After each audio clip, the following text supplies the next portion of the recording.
Salve, salve, ogros e princesas, ogro na voz aqui, no meu, no seu, no nosso 082 Podcast. Vamos rodar um pouquinho de notícias para vocês nesse domingo, dia 22 de junho de 2025. Bora lá. Primeira notícia que eu queria comentar com vocês é a aposta arriscada de Trump agora ao entrar nessa guerra entre Israel, Irã, a Palestina. E aí vamos lá. A fonte é a BBC Brasil, tá bom? BBC News Brasil. A aposta arriscada de Trump em colocar Israel no centro do conflito entre Irã e Israel. Como todo mundo sabe, o governo do Benjamin Netanyahu, do fascista Benjamin Netanyahu, se coloca como uma das maiores ameaças à democracia no Oriente. E eles são apoiados pelos Estados Unidos, eles são apoiados por Donald Trump, que decidiu agora atacar locais, deixa eu só arrumar o microfone aqui, locais que trabalham diretamente com beneficiamento de energia nuclear do Irã. Então, Donald Trump, presidente, retornou à Casa Branca em janeiro, ele acaba de atacar simplesmente bases de beneficiamento nuclear que acontecem no Irã. E esse beneficiamento nuclear do Irã já acontecia desde a era de Mahmoud Ahmadinejad. Então vale a pena lembrar que essa postura do Big Stick, essa postura dos Estados Unidos pós-Segunda Guerra Mundial, essa postura dos americanos sendo colocados como líderes, onde ninguém pediu, é colocado diretamente durante o governo Trump agora. E um dos resultados que nós podemos traçar ao longo do período, para você que acompanha o 082 Podcast, é o maior tensionalmente uma resposta do Irã. Vale lembrar que sim, eu sou a favor da causa palestina, sou a favor, sim, da causa iraniana, sou a favor da independência dos países e os Estados Unidos não representam diretamente o desejo de democracia que o mundo pede. Era isso que eu queria comentar e fazer também aqui um abre aspas. Eduardo Bolsonaro foi criminoso e pode sim ser caçado por conspirar contra o governo brasileiro, onde ele disse que quando o navio iraniano esteve aqui no Brasil foi para vender urânio enriquecido para o Irã. O Brasil vendeu urânio enriquecido. Vale lembrar que a gente só enriquece urânio a 5% e para fazer armas nucleares tem que ser enriquecido a 88%. Ou seja, além da burrice de Eduardo Bolsonaro, a gente consegue ver também aí uma falta de conhecimento técnico sobre política nuclear de enriquecimento de urânio. Esse é o cara que queria ser o responsável pelas relações institucionais e internacionais do país ao longo do tempo. Segunda notícia que eu queria comentar com vocês é sobre a tragédia que aconteceu em Santa Catarina, galera. Vamos lá. Santa Catarina, tragédia de Santa Catarina. E vamos comentar rapidinho aqui com vocês também. Um balão acabou caindo em Santa Catarina, matando 8 pessoas, deixando praticamente ali um ferido em estado grave. A empresa responsável já disse que vai abrir sindicância, procedimentos internos, mas é aí que tá.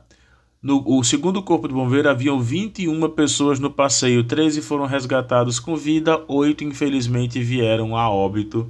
E aí vale a pena a gente observar que as imagens são assustadoras, como vocês podem ver aqui do lado.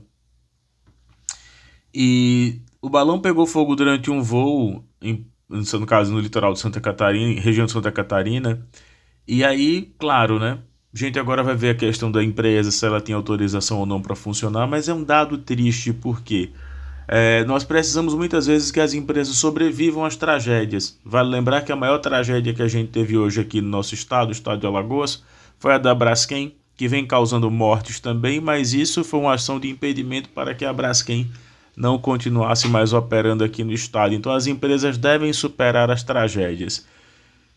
E por fim, galera, penúltima notícia é Maratona do Rio de Janeiro, tá? A Maratona do Rio de Janeiro, ou melhor, o circuito de corridas de rua do Rio de Janeiro, que tem provas de 5, 10, 21 e 42 quilômetros, vem sofrendo crítica de corredores. Eu sou um corredor amador, eu gosto muito de estar colocando aqui meu tênis, meu relógio, meu óculos baixa pace e sair para correr, mas vários influenciadores não estão falando sobre a Maratona do Rio de Janeiro por um motivo muito simples. É que a Maratona do Rio de Janeiro, ela convidou algumas marcas e convidou alguns influenciadores, então eles não vão falar de falta de medalhas, a distância que você tem que andar assim que você cruza o pórtico de chegada para poder pegar a sua medalha. E aí um esporte que era para ser totalmente democrático acaba sendo alvo de, por incrível que pareça, de uma especulação e de um absurdo que o sistema capitalista implementa. Então, claro, a Maratona do Rio de Janeiro também está sendo alvo aí de muitas críticas, porque um alto custo, R$ 550 em média, e não consegue entregar aquilo que vem prometendo, certo?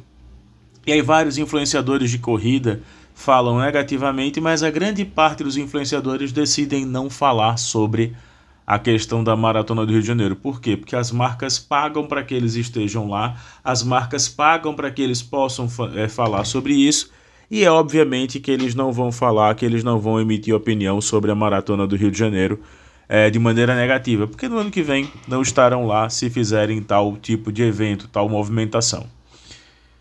E por fim, galera, a última notícia do nosso 082 Podcast é: Bolsonaro passa mal e suspende atividades que ocorreriam em Minas Gerais e Goiás e retorna às pressas para Brasília.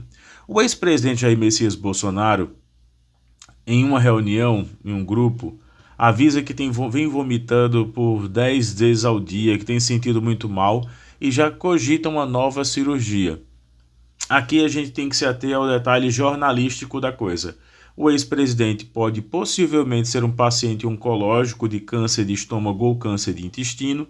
A gente sabe que ele vai colocar sob sigilo tudo isso, mas eu queria levantar aqui uma tese com vocês. Será que todas as vezes em que o presidente for colocado, deixa eu só arrumar a câmera aqui, todas as vezes em que o ex-presidente for colocado na boca do gol para que a gente possa ter de imediato a prisão, ou que a gente possa ter alguma medida contra Jair Messias Bolsonaro, ele vai tirar da manga a carta do "tô doente e não posso ser preso"?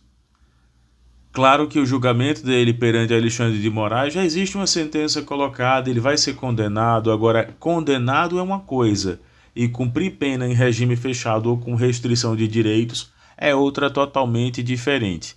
E aí, eu queria saber a sua opinião acerca de todos os fatos trabalhados aqui no 082 Podcast. Se você gostou, comenta, curte, compartilha e, claro, siga o Ogro em todas as redes sociais. Até mais!